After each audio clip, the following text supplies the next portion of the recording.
오순절 후 10번째 주일입니다. 오순절 마가의 다락방에 강림했던 그 성령의 강림이 여러분들 가정 또 기업, 여러분들 일상생활 가운데 바람같이 불의 혀같이 뜨겁게 임하기를 주님의 이름으로 축원합니다. 현대사회는 정보가 넘칩니다. 그 넘치는 정보에 쉽게 접근할 수도 있습니다. 여러분 손에 늘 들려있는 이 핸드폰 속에 세상 모든 정보가 들어있습니다. 이 정보들 우리가 현대를 살아가는데 편리하고 유용한 정보들이죠. 자, 그런데 반대로 그만큼 또 내가 무익한 정보에 쉽게 접근될 수 있다는 뜻이기도 합니다. 그리고 그 무익한 정보들이 내게 독이 될 수도 있다는 뜻입니다. 그 예로 건강염려증이라고 하는 불안장애 질병이 있습니다. 텔레비전이나 신문, 이 언론 매체에 건강에 대한 정보가 쏟아져 나오고 그런 정보들을 많이 보면서 생기는 현상이죠. 건강 프로그램을 보다 보면 나도 요즘 거기가 아픈데 혹시 이런 생각이 듭니다. 질병이 없거나 가볍게 지나가는 통증인데 심각한 질병같이 오해되고 염려를 하는 겁니다. OECD 주요 국민들 평균 68%가 나는 건강하다 이렇게 생각을 합니다. 자, 그런데 우리 한국 사람들은 32%만 나는 건강하다 이렇게 생각한다는 겁니다. 스스로 건강하다고 생각하는 사람이 선진국 사람들에 비해서 그 평균의 반도 못 미치는 겁니다. 건강 염려증이 우리에게 크다는 뜻입니다. 그런데 여러분, 이 건강 염려증의 그 기저에는 두려움이라는 것이 숨어 있습니다. 죽음에 대한 두려움, 미래에 대한 두려움, 이런 것들이 이 건강 염려증 그 밑에 깔려 있는 겁니다. 이 두려움이 없으면 건강 염려증이 생길 이유가 없는 것이죠. 두려움은 믿음의 반대에 있는 감정입니다. 그래서 믿는 사람이라도 믿음이 약해졌을 때 두려움이 찾아오게 마련입니다. 두려움은 우리를 근심하게 만들고 염려에 깊이 빠지게 만들죠. 위축시킵니다.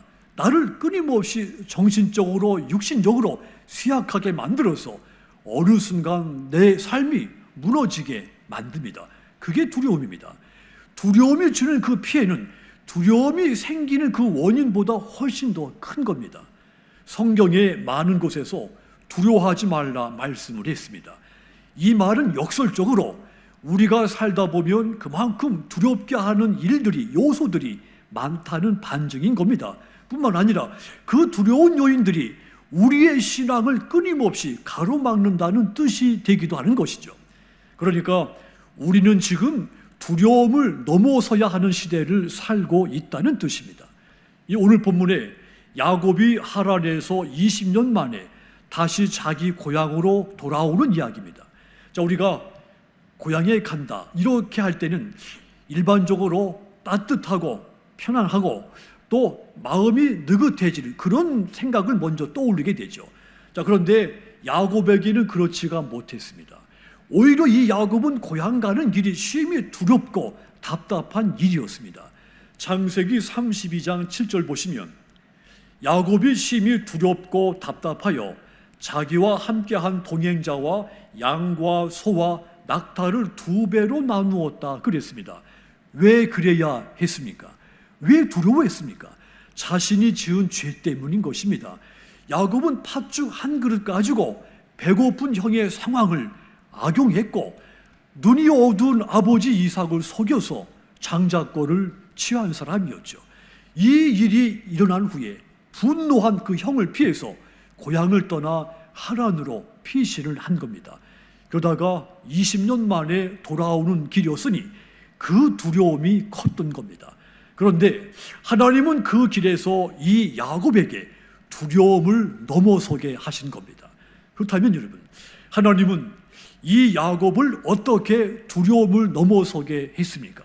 그리고 그 하나님은 저와 여러분에게 어떻게 두려움을 넘어서게 하십니까? 먼저 이 하나님은 야곱에게 자신을 직면하게 시간을 줘서 야곱으로 하여금 두려움을 넘어서게 만들어 줬습니다. 정신분석학자 프로이트가 이런 말을 했죠. 어린 시절 불안하고 두려움 이런 것들을 무의식적으로 자꾸 밖으로 밀어내는데 그런 과정들이 성인이 되면서 성격 형성하는 데 큰 영향력을 미친다고 했습니다. 야곱이 평생을 이 미성숙할 때서부터 평생을 두려움 속에 살아왔죠.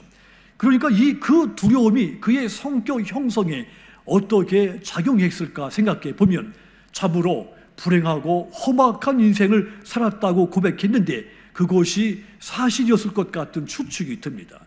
야곱에게 고향은 자기가 지은 죄가 생각나게 하는 곳이었습니다. 죄의 값을 치러야 하는 곳이었죠. 그래서 편안한 마음으로 갈 수 없는 곳이 야곱의 고향이었던 겁니다. 그런데 하나님은 그 두려워하는 야곱에게 아직 형이 살아있는 그 고향으로 돌아가라고 명령을 하신 겁니다. 창세기 31장 13절 보시면 나는 베델의 하나님이라 네가 거기서 기둥에 기름을 붓고 거기서 내게 소원하였으니 지금 일어나 이곳을 떠나서 따라합시다. 네 출생지로 돌아가라. 자, 이런 상황에서 야곱은 자신이 지은 죄가 있었기 때문에 고향으로 향하는 길이 편할 수가 없는데 하나님이 가라고 명령을 하는 겁니다. 하나님이 명령하시니까 가기는 가겠는데 야곱에게는 여전히 형이 무서웠고 두려움의 대상이었던 겁니다. 그것이 아직도 짓눌려 있는 겁니다.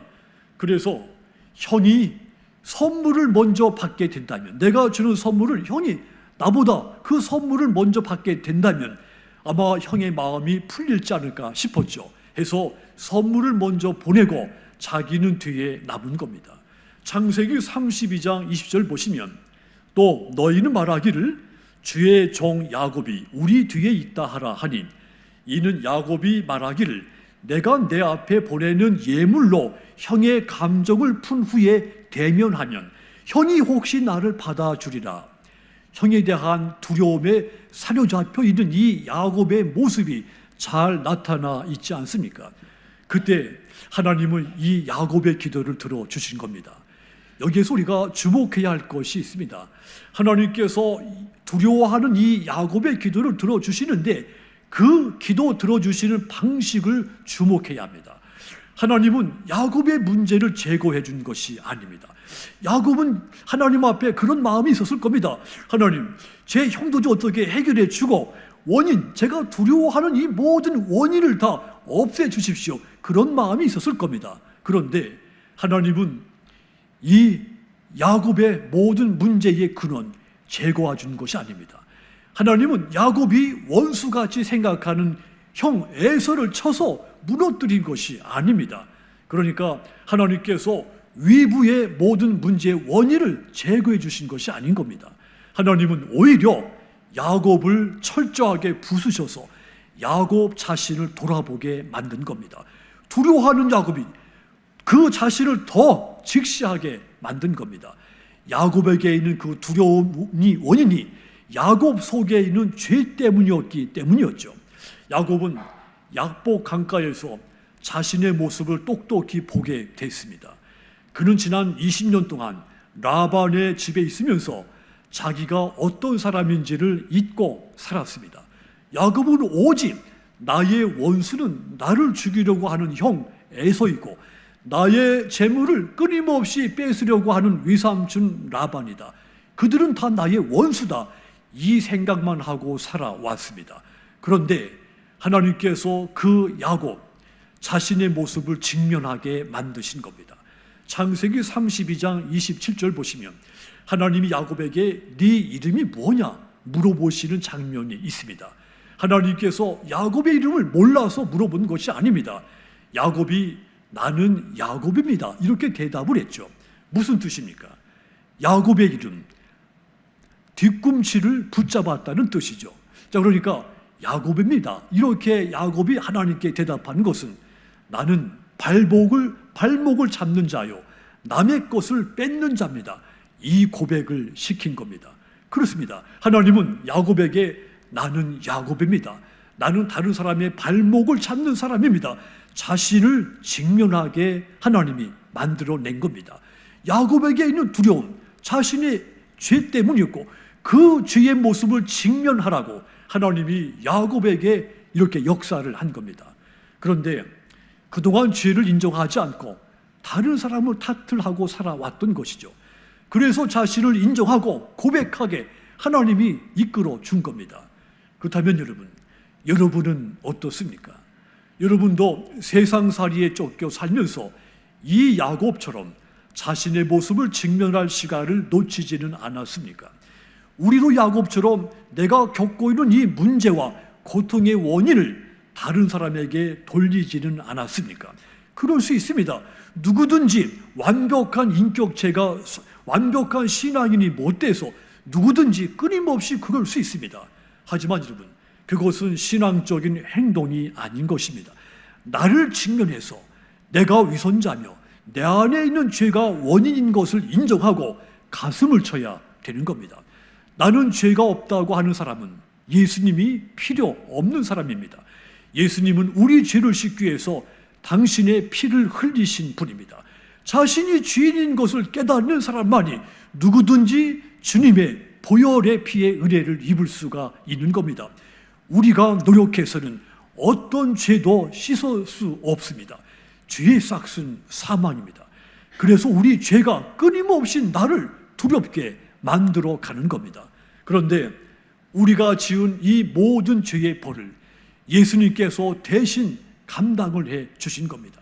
하나님은 이 은혜로 우리 안에 있는 두려움을 넘어서게 해 주시는 겁니다. 그러므로 여러분, 하나님께서 여러분들에게 자기를 직면하는 시간을 주셨을 때 그 기회를 놓치지 않기를 바랍니다.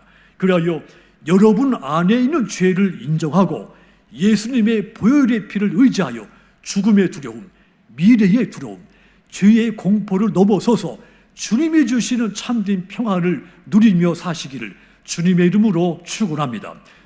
또한 하나님은 야곱의 두려움을 어떻게 넘어서게 했습니까? 야곱으로 하여금 생명의 결단을 하게 해서 그의 두려움을 넘어서게 했습니다. 혼자 남겨진 이 야곱, 갑자기 어떤 사람이 나타나서는 느닷없이 씨름을 하게 됐습니다.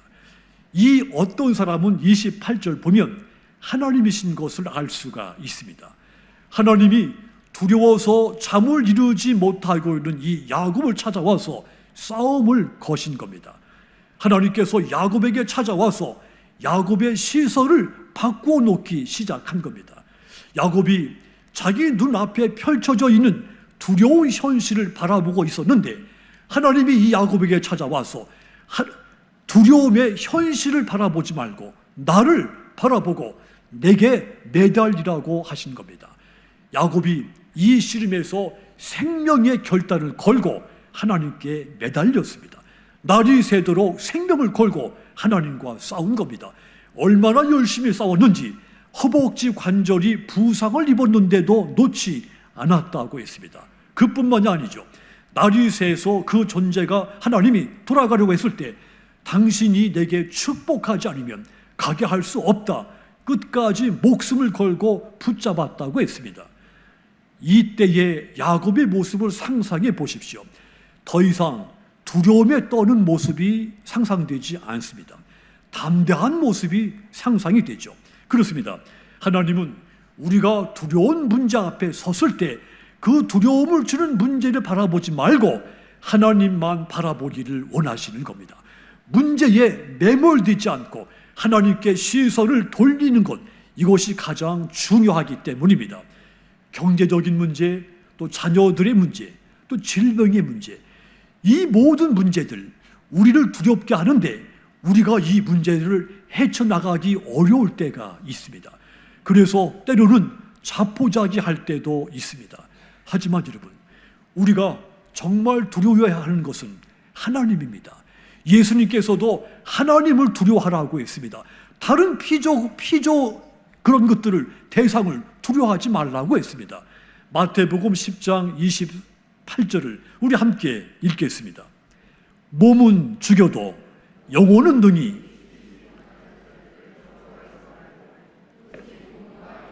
능히 지옥에 멸하실 수 있는 이를 두려워하라. 아멘. 세상은 어떻게 해서라도 우리를 두려움 속에 갇히게 하려고 만들죠. 그래서 한치 앞을 볼 수 없는 것이 이 땅에서의 우리의 인생인 것입니다. 하지만 여러분, 주님은 우리에게 말씀했습니다.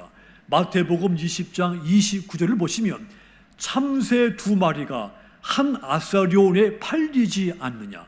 그러나 너희 아버지께서 허락하지 아니하시면 그 하나도 땅에 떨어지지 아니하리라 그랬습니다. 그렇습니다. 우리 앞에 놓여있는 이 두려운 문제들, 하나님의 주권 속에, 주권 아래 있다는 뜻입니다. 그러니 나를 두렵게 하는 문제를 바라보지 말고 하나님을 바라보아야 되는 겁니다. 마태복음 10장 31절 보시면 두려워하지 말라.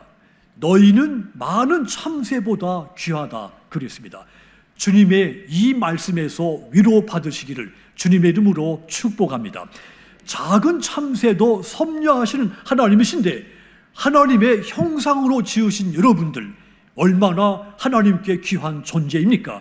그러니 두려워하지 말고 하나님만 바라보시기를 주님의 이름으로 부탁을 드립니다.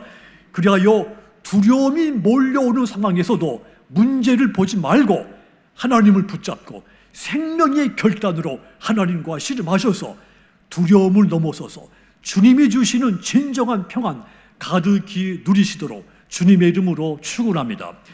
마지막으로 이 하나님이 야곱으로 하여금 어떻게 두려움에서 넘어서게 했을까요? 야곱에게 새로운 이름을 주심으로써 그 이름과 함께 두려움을 넘어서게 만들어 주었습니다. 이름은 그 사람의 행동에 따라서 지어지기도 하죠. 그런데 이름은 또 그 사람의 미래, 기대, 소망을 담아서 누군가 지어주기도 하는 것이 이름입니다. 이름이 한번 지어지면 그 사람이 평생 살면서 수없이 자기 자신과 다른 사람들로부터 그 이름이 불려지게 됩니다. 그래서 그 이름이 귀와 마음에 새겨지죠. 해서 여러분, 이름을 어떻게 짓는가 하는 것은 그 사람의 인생에서 너무 중요한 일이죠. 야곱이라고 하는 이름, 그가 이미 태어날 때 보였던 그 행동에 따라서 붙여진 이름이었습니다. 하지만 하나님은 야곱이 그 과거의 행동으로 살아가는 것을 넘어서기를 원하신 겁니다. 야곱은 자기보다 앞선 형의 뒤꿈치를 잡고 아버지를 속여서라도 자신의 목적을 이루려고 했던 공격적인 행동을 했던 사람이었다고 했습니다. 야곱에게는 끈기 있게 달려드는 특성이 있었던 겁니다. 뭔가 쟁취하기 위해서는 수단과 방법을 가리지 않는 그런 야곱의 특성이 있었던 겁니다. 인간적으로 보면 진취적인 특징이기도 하죠. 성공한 사람들의 특징이기도 합니다. 하지만 여러분, 그렇다고 야곱이 두려움을 넘어섰습니까? 야곱이라고 하는 이름을 가지고 사는 동안 그는 여전히 두려움 속에 벗어나지 못했습니다. 하나님은 그런 야곱이 안타까웠던 겁니다. 하나님은 야곱이 다른 사람의 발목을 잡으며 살기를 원하지 않는 겁니다. 과거의 이름으로 살기를 원치 않는 겁니다. 과거의 이름으로 사는 동안은 결코 두려움에서 넘어설 수가 없기 때문이죠. 시선을 바꿔서 하나님을 상대로 행동하기를 원하신 겁니다. 하나님을 향해 끈기 있게 싸움을 걸기를, 매달리기를 원하신 겁니다. 그래서 야곱이라고 하는 이름 대신에 이스라엘이라는 새 이름을 준 겁니다. 28절, 본문 28절 다시 보면 그가 이르되 네 이름을 다시는 야곱이라 부를 것이 아니요 이스라엘이라 부를 것이니 이는 네가 하나님과 및 사람과 겨루어 이겼음이라 그랬습니다. 하나님께서 야곱에게 네가 나와 밤이 새도록 씨름했던 모습으로 살아가기를 원하는데, 그런데 그 싸움의 씨름의 대상이 다른 사람이 아니라 내가 대상이 되도록 바꾸라는 말씀인 겁니다. 이제 네 이름이 야곱이 아니고 이스라엘이니 이제는 네가 새 이름으로 과거의 이름 때문에 벗어나지 못한 이 두려움, 이제는 새로운 이름을 가지고 그 두려움에서 벗어나서 참된 평안을 누리며 살아라. 이런 메시지를, 이런 역사를 야곱에게 준 겁니다. 그렇습니다. 하나님은 저와 여러분에게도 새로운 이름을 주셨습니다. 죄와 허물로 죽었던 진노의 자녀가 예수님의 이름으로 하나님의 자녀가 되는 이름으로 바꾸어 준 겁니다. 진노의 자녀라는 이름에서 하나님의 자녀라는 이름으로 새롭게 우리의 이름을 붙여 준 겁니다. 그래서 이제는 하나님의 자녀로 살아가기 때문에 두려워할 필요가 없습니다. 진노의 자녀라는 이름으로 살 때는 모든 것이 두려움의 대상이었지만 하나님의 자녀라는 이름으로 살 때는 모든 것이 극복할 수 있는, 무시할 수 있는 그런 존재가 내가 돼버린 겁니다. 하나님께서 야곱에게 이스라엘 새 이름을 주신 것, 하나님의 크고 놀라우신 은혜 역사였죠. 그래서 이 야곱, 그곳 이름을 하나님과 대면해서 봤는데 내 생명이 보존되었다 해서 분이엘이라고 이름을 붙였습니다. 하나님이 야곱이 죄인 띤 몸으로 하나님을 봤는데도 불구하고 야곱이 죽지 않고 그의 생명이 보존된 것, 생명을 보존시켜 준 것, 이름 이스라엘로서 두려움을 넘어서서 새롭게 살아가기를 원하셨기 때문인 겁니다. 마찬가지입니다. 우리를 진노의 자녀에서 하나님의 자녀라고 하는 새 이름을 주신 것, 하나님은 저와 여러분에게 크고 놀라운 은혜를 부어준 겁니다. 하나님은 우리가 바뀐 새 이름으로 두려움을 넘어서 평안이 넘치는 삶을 살기 원하시기 때문에 이 크고 놀라운 은혜를 저와 여러분에게 부어준 겁니다. 그러므로 여러분, 과거의 이름 진노의 자녀, 그 이름으로 두려움 속에 더 이상 살지 말고 하나님이 주신 새 이름, 하나님의 자녀라고 하는 새 이름으로 그 두려움을 넘어서서 강하고 담대하게 주님이 주신 그 평강이 넘치는 그런 삶을 살게 되시기를 주님의 이름으로 축원합니다. 사랑하는 성도 여러분, 어떤 고통이나 위험이라도 두려워하지 않는 사람에게는 그것들이 해를 끼치지 못합니다. 반대로 쉽게 두려워하는 사람에게는 사소한 것도 그에게 해를 끼칠 수가 있습니다. 두려움이 가지고 있는 허상이자 동시에 무서움인 것입니다. 사탄은 우리를 공격하는 악의 도구로 이 두려움을 사용하는 겁니다. 사탄이 우리 안에 두려움을 심어놔서 우리 삶을 무너뜨리고 무너진 것을 일어서지 못하게 만드는 겁니다. 하지만 여러분, 우리 안에는 이미 이 두려움을 넘어설 수 있는 힘이 주어졌습니다. 요한복음 14장 27절 보시면 평안을 너희에게 끼치노니 곧 나의 평안을 너희에게 주노라. 내가 너희에게 주는 것은 세상이 주는 것과 같지 아니하니라. 너희는 마음에 근심하지도 말고, 따라합시다, 두려워하지도 말고, 내가 너희에게 평안을 줬으니 마음에 근심도 말고 두려워하지도 말라고 했습니다. 예수님은 우리에게 평안을 주신 분입니다. 예수님이 주신 평안은 세상이 주는 것과는 비교할 수 없는 것이라고 했습니다. 예수님은 죽음을 이기시고 부활하신 전능하신 분입니다. 그분께서 우리 안에 두려움을 넘어설 수 있는 힘, 평안을 주신 겁니다. 예수님은 우리가 두려움을 넘어서서 살기를 원하시기 때문인 겁니다. 두려움을 넘어서서 주님이 새롭게 주신 그 평안을 충만하게 누리며 살기를 원하시기 때문입니다. 그러므로 여러분, 야곱처럼 자신을 직면하며 범사에 자신을 직면하시고 생명의 결단 가지고 하나님께 매달리시고 하나님의 주신 새 이름, 하나님의 자녀의 새 이름으로 살아가시도록 부탁을 드립니다. 그리하여 모든 두려움을 넘어서서 주님이 주시는 참된 평안이 가득한 저와 여러분의 인생이 되시기를 주님의 이름으로 축복합니다. 기도하겠습니다.